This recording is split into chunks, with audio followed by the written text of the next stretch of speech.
से बोलिए श्री सत्यनारायण भगवान की जय। श्री सत्यनारायण कथा का उल्लेख स्कंद पुराण में रेवा खंड से मिलता है। श्री सत्यनारायण कथा में 5 अध्याय और 170 श्लोक संस्कृत भाषा में मिलते हैं। श्री सत्यनारायण भगवान की कथा में संकल्प को भूलना और प्रसाद का अपमान करना, ये 2 प्रमुख विषय हैं। सत्यनारायण भगवान की कथा के 5 अध्यायों में बताया गया है कि सत्य का पालन ना करने से कई प्रकार की समस्याएं आती है, इसलिए सदैव सत्य व्रत का पालन करना चाहिए। श्री सत्यनारायण भगवान की कथा भगवान श्री विष्णु के सत्यनारायण रूप की महिमा और कृपा का वर्णन करती है। इसका श्रवण और पाठ जीवन में सुख, समृद्धि, शांति और हर प्रकार की समस्याओं से मुक्ति का कामना के लिए किया जाता है। कथा के पीछे एक ऐसा विश्वास है कि सत्य की आराधना और भगवान की महिमा का गुणगान करने से भक्तों के सारे कष्ट दूर हो जाते हैं और उसके जीवन में सदैव सुख और समृद्धि बनी रहती है। तो प्रिय श्रोताओं, आज हम इसी विश्वास और श्रद्धा के साथ इस पवित्र कथा का श्रवण करने जा रहे हैं, ताकि हम सब पर भगवान सत्यनारायण की कृपा बनी रहे और हम सभी के जीवन में सुख, शांति और समृद्धि का आगमन हो। अब हम सभी मिलकर भगवान की इस पावन कथा का श्रवण करते हैं और भगवान से प्रार्थना करते हैं कि वे हमारी सभी मनोरथ को पूर्ण करें। कथा से पहले हम सब भगवान सत्यनारायण का ध्यान करते हैं, जिनका स्वरूप शांति से पूर्ण है, जो शेष नाग पर शयन करते हैं और जिनकी नाभि में कमल है। वे देवताओं के ईश्वर हैं, जो समस्त संसार का आधार है, जो आकाश के समान असीमित है, जिनका रंग मेघ अर्थात बादलों के समान है और जिनका रूप शुभ है, जो श्री लक्ष्मी जी के पति हैं, जिनके नेत्र कमल के समान सुंदर हैं और जो योगियों के ध्यान में सदैव विराजमान रहते हैं। हम सब उन भगवान श्री विष्णु की वंदना करते हैं, जो संसार के सभी भयों का नाश करने वाले समस्त लोगों के एकमात्र स्वामी हैं। प्रेम से बोलिए श्री सत्यनारायण भगवान की जय। श्री लक्ष्मी नारायण भगवान की जय। पौराणिक कथा के अनुसार एक बार नेमिसारणी तीर्थ में सौनक आदि 88,000 ऋषियों ने श्री सुत जी से कहा कि हे प्रभु, इस कलयुग में वेद विद्या रहित मनुष्यों को प्रभु भक्ति किस प्रकार मिलेगी और उनका उद्धार कैसे होगा। हे मुनि श्रेष्ठ, कोई ऐसा तप कहिए जिससे थोड़ा समय में पुण्य प्राप्त होवे और मनवांछित फल मिले। ऐसी कथा को सुनने की हमारी इच्छा है। सर्वशास्त्र ज्ञाता श्री सुत जी बोले, हे वैष्णवों, मैं पूज्य आप सब ने प्राणियों के हित की बात पूछी है। अब मैं उस श्रेष्ठ व्रत को आप लोगों से कहूंगा, जिस व्रत को नारद जी ने श्री लक्ष्मी नारायण भगवान से पूछा था और लक्ष्मीपति ने मुनि श्रेष्ठ नारद जी से कहा था। सो ध्यान पूर्वक सुनो। एक समय योगीराज नारद जी दूसरों के हित की इच्छा से अनेक लोगों में घूमते हुए मृत्यु लोक में आ पहुंचे। यहाँ अनेक योनियों में जन्मे हुए प्राय सभी मनुष्य को अपने कर्मों के अनुसार अनेकों दुखों से पीड़ित देखकर सोचा कि किस यत्न के करने से निश्चय ही प्राणियों के दुखों का नाश हो सकेगा। ऐसा मन में सोचकर देवऋषि मुनि श्री विष्णु लोक को गए। वहां श्वेत वर्ण और 4 भुजाओं वाले देवों के इष्ट नारायण को देखकर, जिनके हाथों में शंख, चक्र, गदा और पद्म थे तथा बरमाला पहने हुए थे, स्तुति करने लगे। हे भगवान, आप अत्यंत शक्ति से संपन्न है, मन तथा वाणी भी आपको नहीं पा सकती है। आपका आदि मध्य अंत भी नहीं है। आप निर्गुण स्वरूप सृष्टि के आदिभूत और भक्ति के सभी दुखों को नष्ट करने वाले हो। आपको मेरा नमस्कार है। नारद जी के इस प्रकार के स्तुति सुनकर भगवान श्री विष्णु बोले, हे मुनिश्रेष्ठ, आपके मन में क्या है? आप किस काम के लिए आगमन हुआ है?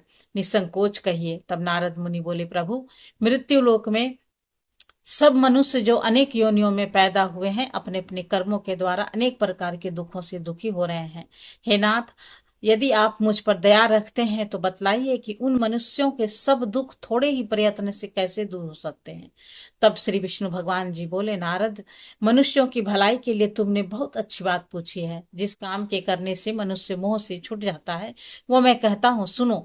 बहुत पुण्य देने वाला स्वर्ग तथा मृत्यु लोक दोनों में दुर्लभ एक अत्यंत उत्तम व्रत है। आज मैं प्रेमवश होकर तुमसे कहता हूँ कि श्री सत्यनारायण भगवान का यह व्रत अच्छी तरह विधि पूर्वक करके मनुष्य धरती पर आयु प्रयत्न सुख भोग तथा मरने पर मोक्ष की प्राप्ति होती है। श्री भगवान के वचन सुनकर नारद मुनि बोले, हे भगवान, उस व्रत का फल क्या है, क्या विधान है, और किसने यह व्रत किया है, और किस दिन यह व्रत करना चाहिए, विस्तार पूर्वक कहिए।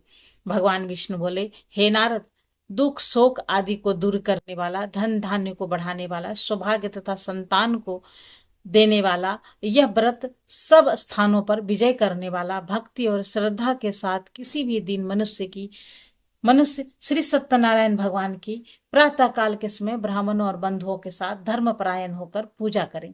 भक्ति भाव से नैवेद्य केले का फल, शहद, घी, दूध और गेहूं का आटा, सवाई लेवे और गेहूं के अभाव में साठी का चूरन भी ले सकते हैं, और सब पदार्थ को भगवान के अर्पण कर दें तथा बंधुओं सहित ब्राह्मणों को भोजन करावें। तत्पश्चात स्वयं भोजन करें और रात्रि में नृत्य गीत आदि का आयोजन कर सत्यनारायण भगवान का ध्यान करते हुए समय बिताएं। इस तरह व्रत करने पर मनुष्यों की इच्छा निश्चय पूरी होती है। विशेष रूप से काली काल में भूमि पर यही मोक्ष का सरल उपाय है। प्रेम से बोली श्री सत्यनारायण भगवान की जय। श्री सत्यनारायण व्रत कथा का प्रथम अध्याय संपूर्ण हुआ। दूसरा अध्याय में श्री सूत जी बोले, हे ऋषि, जिसने पहले समय में इस व्रत को किया उसका इतिहास कहता हूँ, ध्यान पूर्वक सुनो।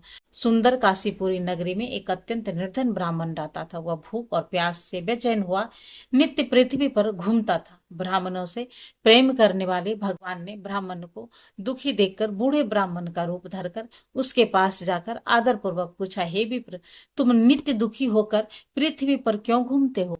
हे ब्राह्मण, यह सब मुझसे कहो, मैं सुनना चाहता हूँ। तब यह वह ब्राह्मण बोला, मैं निर्धन ब्राह्मण हूँ, भिक्षा के लिए पृथ्वी पर फिरता हूँ, और हे भगवान, यदि आप इससे छुटकारा पाने का कोई उपाय जानते हैं तो कृपा कर मुझे बताएं। वृद्ध ब्राह्मण बोले, हे विप्र, सत्यनारायण भगवान मनवांछित फल देने वाले हैं, इसलिए तुम उनका पूजन करो, जिसके करने से मनुष्य सब दुखों से मुक्त हो जाता है। तब ब्राह्मण को व्रत का सारा विधान बताकर बूढ़े ब्राह्मण का रूप धारण करने वाले श्री सत्यनारायण भगवान वहीं अंतर ध्यान हो गए।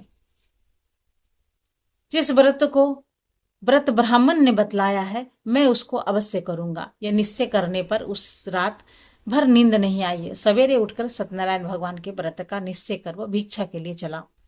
उस दिन उसको भिक्षा में बहुत सारा धन मिला, जिससे बंधु बांधवों के साथ उसने सत्यनारायण भगवान का व्रत किया।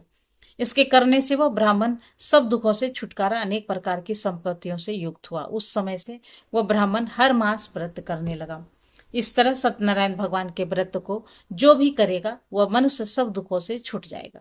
इस तरह नारद जी से सत्यनारायण भगवान का कहा हुआ यह व्रत मैंने तुमसे कहा है। हे विप्रों, मैं अब और क्या कहूं?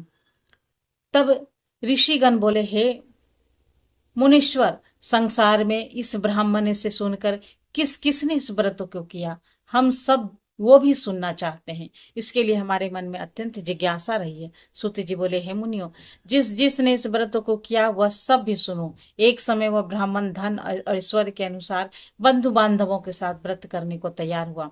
उसी समय एक लकड़ी बेचने वाली बूढ़ा आदमी आया और बाहर लकड़ियों को रखकर ब्राह्मण के मकान में गया। प्यास से दुखी लकड़हारा उसको व्रत करते देखकर ब्राह्मण को नमस्कार करके कहने लगा, यह आप क्या कर रहे हैं? इसके करने से क्या फल मिलता है? कृपा करके मुझको बताइए। ब्राह्मण ने कहा, सब मनोरथ को पूर्ण करने वाला यह सत्यनारायण भगवान व्रत है। इसके ही कृपा से मेरे यहाँ धन धान्य आदि की वृद्धि होती है। ब्राह्मण से इस व्रत के बारे में जानकर लकड़हारा अत्यंत प्रसन्न हुआ। चरणामृत लेकर प्रसाद ग्रहण करने के बाद वह अपने घर को गया। अगले दिन लकड़हारे ने अपने मन में इस प्रकार का संकल्प लिया कि आज गांव में लकड़ी बेचने से जो धन मिलेगा उसी से सत्यनारायण भगवान का उत्तम व्रत करूंगा। ऐसा मन में निश्चय कर वो बूढ़ा आदमी लकड़ियां अपने सिर पर रखकर जिस नगर में धनवान लोग रहा करते थे, ऐसे सुंदर नगर में गया। उस दिन वहां पर उसे उस लकड़ियों का दाम पहले से चौगुना मिला। तब वह लकड़हारा दाम लेकर अति प्रसन्न होकर पके केले, शक्कर, घी, दूध, दही और गेहूं का चूर्ण इत्यादि सत्यनारायण भगवान के व्रत की कुल सामग्री को लेकर अपने घर गया। फिर उसने अपने परिवारजनों को बुलाकर विधि के साथ भगवान का पूजन और व्रत किया। उस व्रत के पुण्य प्रभाव से वह बूढ़ा लखनहारा पुण्य प्रभाव से वह बूढ़ा लकड़हारा धन पुत्र आदि से युक्त हुआ और संसार के समस्त सुख भोगकर अंत में वैकुंठ लोक चला गया। श्री सत्यनारायण भगवान की जय। श्री सत्यनारायण व्रत कथा का दूसरा अध्याय संपूर्ण हुआ। अब बढ़ते हैं तीसरे अध्याय की ओर। तीसरे अध्याय श्री सूत जी बोले, हे श्रेष्ठ मुनियों, अब आगे की कथा कहते हैं, सुनो। पहले समय में उल्का मुख नाम का एक बुद्धिमान राजा रहा करता था। वह सत्यवक्ता और जितेंद्र था। प्रतिदिन देवस्थानों पर जाता और गरीबों को धन देकर उनके कष्ट दूर करता था। उनकी पत्नी कमल के समान मुख वाली और सती साध्वी थी। पुत्र प्राप्ति के लिए भद्रशिला नदी के तट पर उन दोनों ने सत्यनारायण भगवान का व्रत किया। और उस समय वहां एक साधु नामक वैश्य आया। उसके पास व्यापार के लिए बहुत सारा धन था। वह नाव को किनारे पर ठहरा कर राजा के पास आ गया और राजा को व्रत करते देखकर विनय के साथ पूछने लगा, हे राजन, भक्ति युक्त चित्त से यह आप क्या कर रहे हैं? मेरे सुनने की इच्छा है, सो आप मुझे यह बताइए। तब राजा बोला, हे वैश्य, अपने बांधवों के साथ पुत्र आदि की प्राप्ति के लिए महाशक्तिवान सत्यनारायण भगवान का व्रत और पूजन मैं कर रहा हूँ। राजा के वचन सुनकर साधु आदर से बोला, हे राजन, मुझसे भी इसका सब विधान कहो। मैं भी आपके कहे अनुसार इस व्रत को अवश्य करूंगा। मेरी भी कोई संतान नहीं है और मुझे विश्वास है कि इस व्रत के करने से निश्चय ही मुझे संतान प्राप्त होगी। तब राजा ने सब विधान सुनाकर व्यापार से निवृत्त होकर वह आनंद के साथ अपने घर को गया। साधु ने अपनी स्त्री को संतान देने वाले इस व्रत को सुनाया और प्रण किया कि जब मेरे यहाँ संतान होगी तब मैं इस व्रत को करूंगा। साधु ने ऐसे वचन अपनी पत्नी लीलावती से कही। एक दिन उसकी पत्नी पति के साथ आनंदित होकर सांसारिक धर्म से प्रवृत्त होकर श्री सत्यनारायण भगवान की कृपा से गर्भवती हो गई और 10वें महीने में उसे एक सुंदर कन्या का जन्म हुआ। वह कन्या दिनों दिन इस तरह से बढ़ने लगी जैसे शुक्ल पक्ष का चंद्रमा बढ़ता है। कन्या का नाम कलावती रखा गया।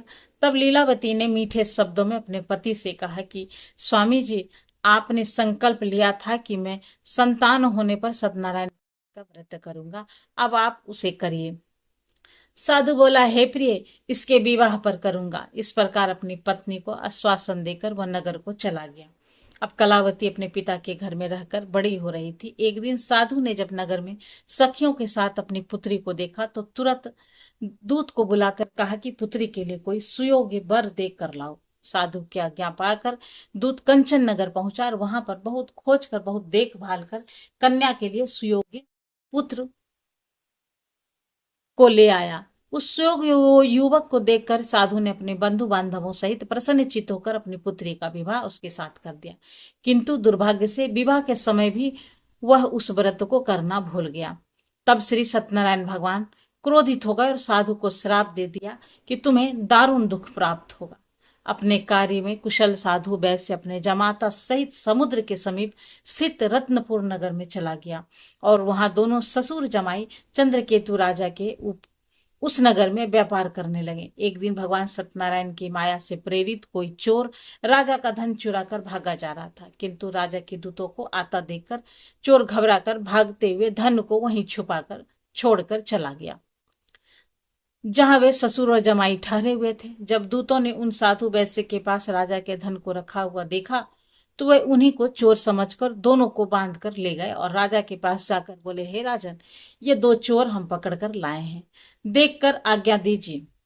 तब राजा की आज्ञा से उसको कठोर कारावास में डलवा दिया गया और उनका सब धन भी छीन लिया गया। सत्यनारायण भगवान के श्राप के कारण साधु वैश्य की पत्नी और पुत्री भी इधर घर से बहुत दुखी रहने लगी। उसके घर पर जो भी धन रखा था और चुरा कर ले गई। शारीरिक और मानसिक पीड़ा तथा भूख प्यास से अति दुखी होकर और अन्य की चिंता में कलावती एक दिन एक ब्राह्मण के घर गई। वहां उसने सत्यनारायण भगवान का व्रत होते देखा। फिर कथा सुनी और प्रसाद ग्रहण करके रात होने पर वो घर आई।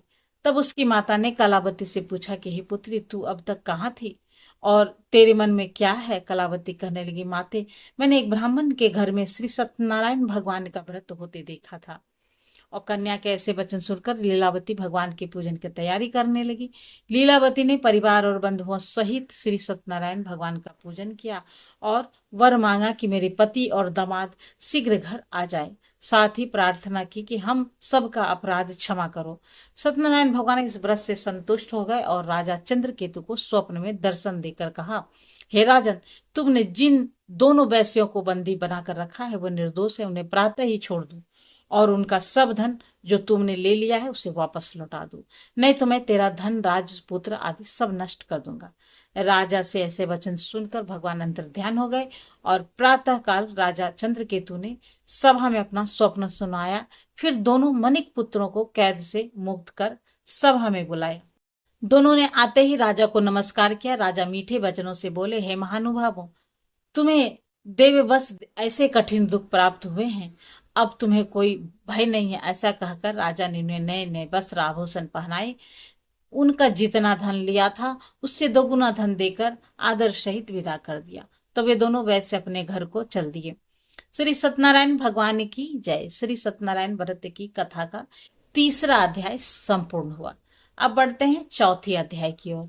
चौथे अध्याय में श्री सुत जी बोले, साधु बनिया मंगलाचरण कर और ब्राह्मणों को धन देकर अपने नगर के लिए चल पड़ा। साधु के कुछ दूर जाने पर इधर भगवान सत्यनारायण की उनकी सत्यता की परीक्षा लेने के विषय में जिज्ञासा हुई। तब वे एक दंडी का बेस बनाकर उस बनिए के सामने गए और पूछा, साधु, तुम्हारी नाव में क्या भरा है? तब धन के मद में चूर दोनों महाजनों ने अवहेलना पूर्वक हंसते हुए कहा, दंडी सन्यासी, क्यों पूछ रहे हो? क्या कुछ मुद्रा लेने की इच्छा है? हमारी नाव में तो लता और पत्ते आदि भरे हैं। उनकी ऐसी निष्ठुर वाणी सुनकर दंडी वेशधारी भगवान बोले, तुम्हारी बात सच हो जाए। ऐसा कहकर दंडी सन्यासी को रूप धारण किए हुए भगवान कुछ ही दूर जाकर समुद्र के समीप बैठ गए। इधर दंडी के चले जाने पर नित्य क्रिया करने के बाद उतराई हुई यानी जल के ऊपर की ओर उठी हुई नौका को देखकर साधु अत्यंत आश्चर्य में पड़ गए और नाव में लता और पत्ते आदि देखकर मूर्छित होकर पृथ्वी पर गिर गया। होश आने पर वर्णिक पुत्र चिंतित हो गया।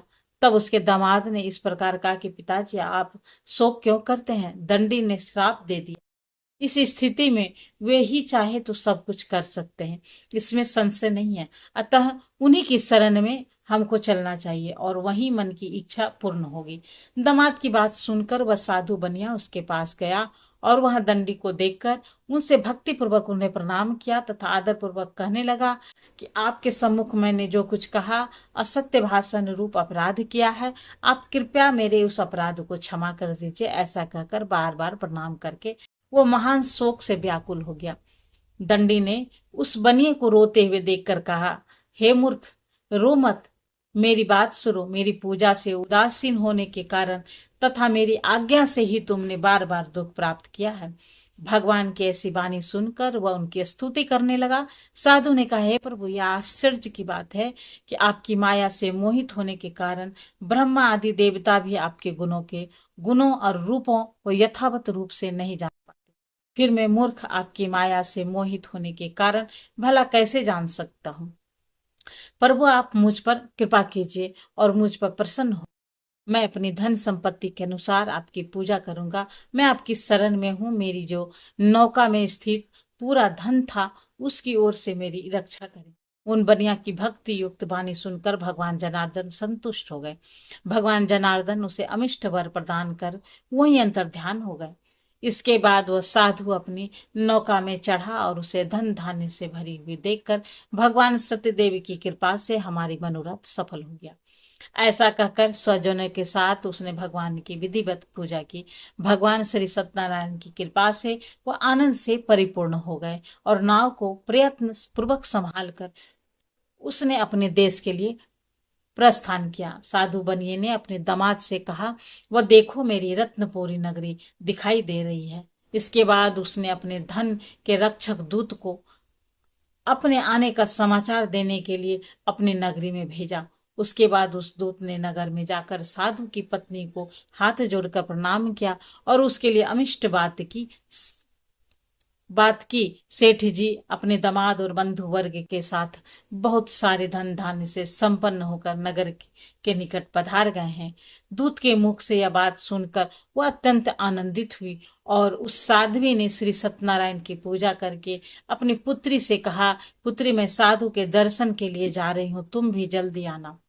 माता का ऐसा वचन सुनकर व्रत को समाप्त करके प्रसाद का परित्याग करके कलावती भी अपने पति का दर्शन करने के लिए चल पड़ी।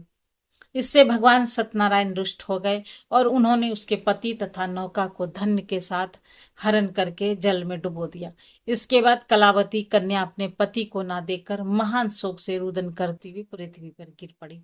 नाव का अदर्शन और कन्या को अत्यंत दुखी देखकर भयभीत मन से साधु बनिए ने सोचा, यह क्या आश्चर्य हो गया। नाव का संचालन करने वाले भी सभी चिंतित हो गए। इसके बाद वह लीलावती की भी कन्या को देखकर दुख से व्याकुल हो गई और अत्यंत दुख से विलाप करते हुए अपने पति से इस प्रकार बोली, स्वामी अभी अभी नौका के साथ वह दृश्य कैसे हो गए। न जाने किस देवता की अपेक्षा से वह नौका हरण कर ली गई, या फिर सत्यनारायण का महात्मा भला कौन जान सकता है। ऐसा कहकर वो अपने परिवारजनों के साथ विलाप करने लगी और कलावती कन्या को गोद में लेकर रोने लगी। कलावती भी अपने पति के नष्ट हो जाने पर दुखी हो गई और पति को पादुका लेकर उसका अनुगमन करने लगी। उनके मन में निश्चय किया, कन्या के इस प्रकार के आचरण को देखकर पत्नी सहित वह धर्म के साधु बन्या अत्यंत शोक व्याकुल हो गया और सोचने लगा, या तो भगवान सत्यनारायण ने यह अपहरण किया है या फिर हम सभी भगवान सत्यदेव की माया से मोहित हो गए हैं। अपने मन की शक्ति के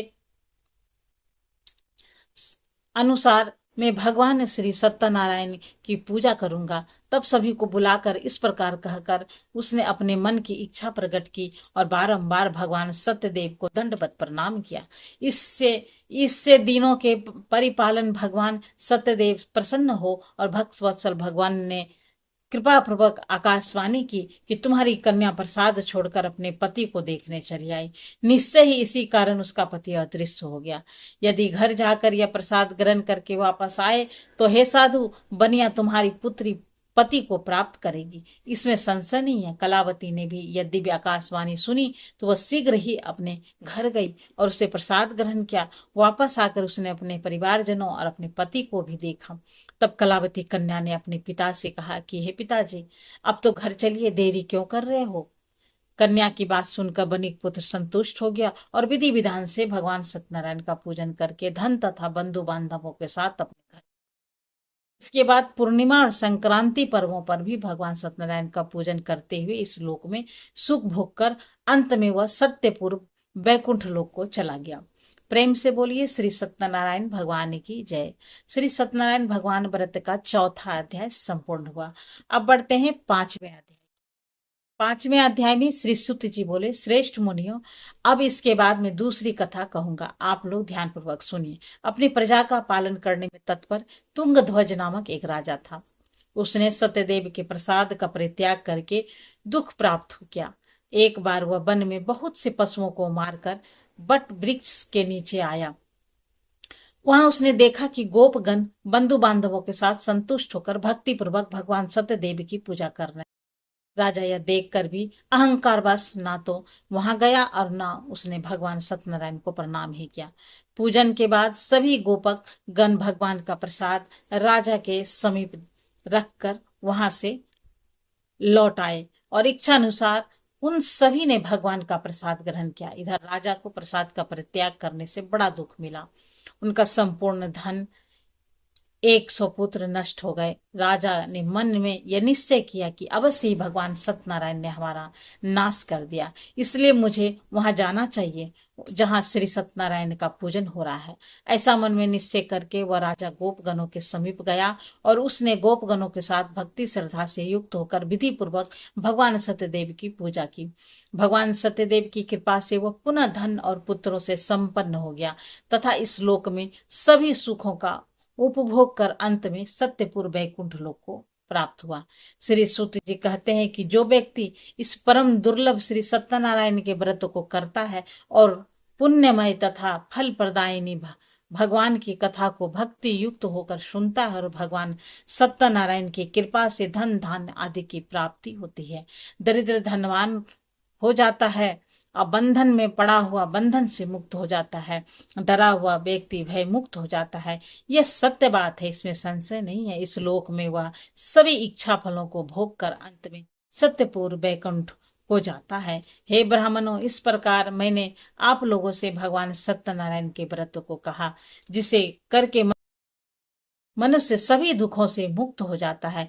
कलयुग में तो भगवान सत्यदेव की पूजा विशेष फल प्रदान करने वाली है और भगवान विष्णु को ही कुछ लोग काल, कुछ लोग सत्य, कोई ईश, कोई सत्यदेव तथा दूसरे लोग सत्यनारायण के नाम से जानते हैं।